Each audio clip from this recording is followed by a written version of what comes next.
സ്നേഹം നിറഞ്ഞ അധ്യാപകരെ, മാതാപിതാക്കളെ, പ്രിയ സഹോദരി സഹോദരങ്ങളെ, ഏവർക്കും എന്റെ വിനീതമായ നമസ്കാരം. കൗശലം കൊണ്ടും കരുത്തുകൊണ്ടും എന്തും വെട്ടിപ്പിടിക്കുവാനും കയ്യിലൊതുക്കുവാനും ശ്രമിക്കുന്ന ലോകമാണ് നമ്മുടേത്. എന്തും വെട്ടിപ്പിടിക്കുവാനുള്ള തത്രപ്പാടിനിടയിൽ കൂടാലി വയ്ക്കപ്പെടുന്ന സദ്ഗുണങ്ങൾക്ക് ചരമഗീതം പാടുകയാണ് മനുഷ്യരിന്ന്.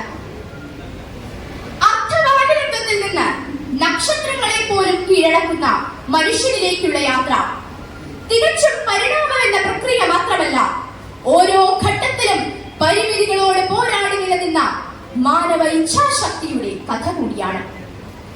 പച്ചമണ്ണിൻ മനുഷ്യത്വമാണ് മാനവ ഇച്ഛാശക്തിയുടെ ഇന്ധനമെന്ന് കവി പാടിയാൽ അതിന് തടസ്സം പറയാൻ കഴിയില്ല. അശ്വമേധയാഗം നടത്തി മലയാളത്തിന്റെ മഹാകവി വയലാർ രാമവർമ്മ മനുഷ്യന്റെ സർഗശക്തിയെ കുറിച്ച്, ഇച്ഛാശക്തിയെ കുറിച്ച് പറഞ്ഞ കാര്യങ്ങൾ നാം ഒരിക്കലും മറക്കാൻ പാടില്ല. കേരളത്തിന്റെയും ഓരോ മനുഷ്യന്റെയും വലിയ വലിയ വളർച്ച, നാം ഇന്ന് കാണുന്ന പുരോഗതിക്കൊക്കെ പിന്നിൽ മനുഷ്യരുടെ സർഗശക്തിയും ഇച്ഛാശക്തിയുമാണെന്ന കാര്യം നാം വിസ്മരിച്ചുകൂടാ. ഈ അവസരത്തിൽ പുരോഗതിയിൽ നിന്ന് പുരോഗതിയിലേക്ക് തത്തിക്കളിക്കുന്ന പമ്പരവിട്ടികളായ പച്ചപ്പരിഷ്കാരികൾ പലപ്പോഴും സമൂഹത്തിന്റെ സാംസ്കാരിക മാനത്തിന്റെ ചലനമാദ്യം സംഭവിക്കുന്നത് അതിനു മുൻപിൽ കണ്ണടയ്ക്കുന്ന കാഴ്ച നമ്മെ ഞെട്ടിക്കുന്നത് തന്നെയാണ്. നിർമ്മിത ബുദ്ധിയുടെ ഈ കാലത്തിൽ സർഗാത്മകത മുൻപോട്ടാണോ പിൻപോട്ടാണോ സഞ്ചരിക്കുന്നത് എന്നത് ഇന്ന് എനിക്ക് ലഭിച്ചിരിക്കുന്ന വിഷയമാണ്. നിർമ്മിത ബുദ്ധി ഇന്ന് വിവര സാങ്കേതിക വിദ്യയുടെ പരകോടിയിലെത്തി നിൽക്കുന്ന സമയമാണിത്. ഹ്യൂമനോയിഡ് റോബോട്ടുകളും റോബോട്ടിക് ശസ്ത്രക്രിയകളും വിർച്വൽ ലോകവും വിർച്വൽ റിയാലിറ്റിയും ഇന്റർനെറ്റ് ഓഫ് തിങ്സും 3D അച്ചടി മാധ്യമ തന്ത്രങ്ങളും ഇന്ന് നമ്മുടെ മുൻപിൽ തുറന്നിരിക്കുകയാണ്. ഇതിലൂടെ ഇന്ന് ഒരു വിർച്വൽ ലോകത്ത് സ്ഥലം വാങ്ങാൻ പോലുമുള്ള സൗകര്യങ്ങൾ ഇന്ന് നമുക്കുണ്ട്. നാം ആഗ്രഹിക്കുന്ന, നാം സ്വപ്നം കാണുന്ന സ്ഥലങ്ങളിൽ യാത്ര ചെയ്യാനുള്ള സൗകര്യങ്ങൾ വിർച്വൽ ലോകത്തിലൂടെ നമുക്ക് ലഭിക്കുമ്പോൾ സർഗാത്മകത, മാനവ ഇച്ഛാശക്തി ഇത്തരുണത്തിൽ എത്തരത്തിൽ പ്രായോഗികമാകുന്നുണ്ട് എന്നത് ചിന്തനീയമായ കാര്യം തന്നെയാണ്. നാം ചിന്തിക്കേണ്ടത്, ഇത്തരം വമ്പൻ വിസ്ഫോടനം, വിജ്ഞാന വിസ്ഫോടനത്തിനും മറ്റും കാരണമാകുന്ന ഇത്തരം വിവര സാങ്കേതിക വിദ്യകൾ മനുഷ്യന്റെ ബുദ്ധിയിൽ നിന്ന്, മനുഷ്യന്റെ സർഗശക്തിയിൽ നിന്ന്, മനുഷ്യന്റെ ഇച്ഛാശക്തിയിൽ നിന്നും രൂപം കൊണ്ടവയാണ് എന്ന് നാം ഒരിക്കലും വിസ്മരിച്ചുകൂടാ. ഇതിലൊക്കെ പിന്നിൽ മനുഷ്യന്റെ അധ്വാനവും മനുഷ്യന്റെ ചിന്താശേഷിയും ഉണ്ട് എന്ന കാര്യത്തിലും നിസ്സംശയം നമുക്ക് പറയാൻ സാധിക്കും. നിർമ്മിത ബുദ്ധിയുടെ ഈ കാലഘട്ടത്തിൽ സർഗാത്മകതയെ കുറിച്ച് സംസാരിക്കുമ്പോൾ സർഗാത്മകതയെ രണ്ട് മാനത്തിലൂടെ കാണുവാൻ ഞാൻ ആഗ്രഹിക്കുകയാണ്. ഒരു ബുദ്ധിപരമായ മാനം, അതായത് മനുഷ്യന്റെ ചിന്താശേഷി, ബുദ്ധിപരമായ വൈഭവം എന്നിവയെ സർഗാത്മകതയുടെ ഒരു മാനമായി, ഒരു തലമായി തന്നെ കാണാവുന്നതാണ്.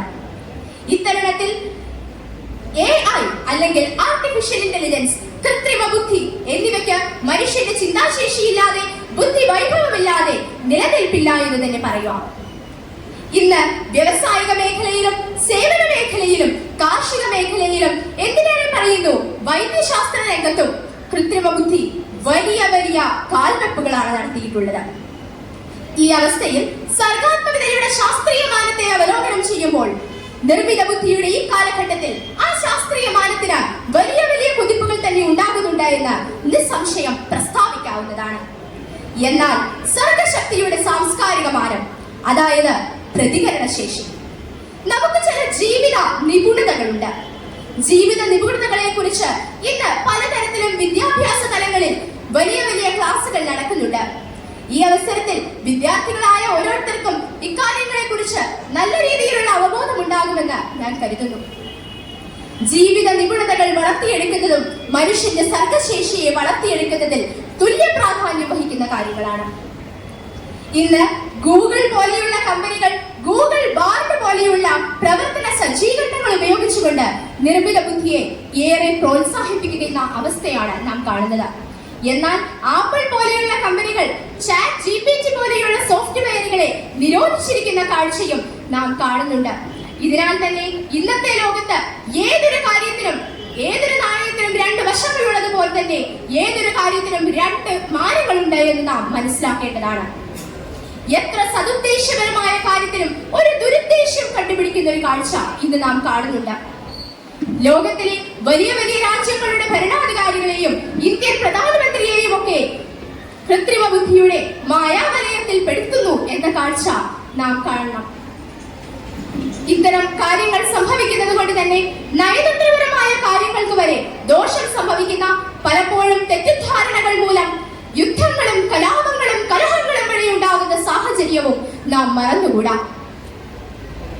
വെറുപ്പും വിദ്വേഷവും ജാതീയതയും വർഗീയതയും ഉന്മൂലന ഭീഷണികളും എല്ലാം തന്നെ ശക്തമാണ്. മനുഷ്യൻ പൈശാചികതയുടെ ജീവൻ രൂപമായി മാറുന്ന ഈ കാലഘട്ടം ഏറെ ഭീതിതമാണ് താനും. നിർമ്മിത ബുദ്ധിയുടെ ഈ കാലഘട്ടത്തിൽ ഇത്തരത്തിലുള്ള സാമൂഹിക പ്രശ്നങ്ങളെ നാം അവലോകനം ചെയ്യുകയും ഇതിനെതിരെ പ്രതികരണവും പരിഹാരവും അനിവാര്യമാണ് എന്ന് മനസ്സിലാക്കുകയും ചെയ്യണം. സത്യമേത് മിഥ്യയേത് എന്ന് തിരിച്ചറിഞ്ഞ വിവേകത്തോടുകൂടി പ്രതിമയാകരുത്, പ്രതികരിക്കണം എന്ന് ഏവരെയും ഉത്ബോധിപ്പിച്ചുകൊണ്ട് ഞാൻ എന്റെ എളിയ വാക്കുകൾ ഉപസംഗ്രഹിക്കുന്നു. നന്ദി, നമസ്കാരം, ജയ് ഹിന്ദ്.